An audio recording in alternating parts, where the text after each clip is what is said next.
Trying to determine the proper season to do a prescribed burn is really a function of what are your goals and objectives.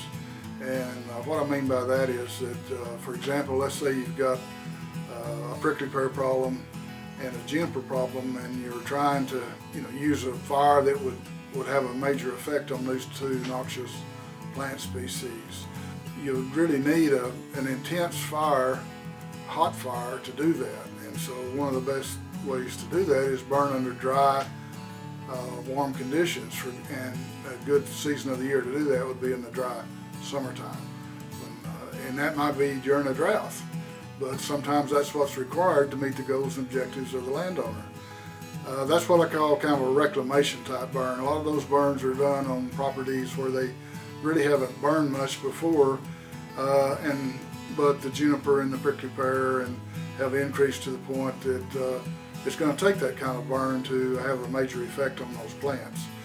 Say following those reclamation type burns, and you've gotten good results from those burns, you might not have to continue on with those hot fires. You might be able to go to a cooler fire, one that you conducted in the wintertime, just to maintain the effects of those burns. And the important thing is it's difficult to get the right conditions to burn anyway. So if you restrict yourself too much to just one season, you're not going to get as much burning in. So I encourage people to be flexible and be willing to burn pretty much any time of the year, but you've got to keep in mind what kind of objective you have with that burn. And so if you are trying to really have a major effect on cedar and prickly pear, you're probably going to have to do it under some drouthy conditions with high temperatures.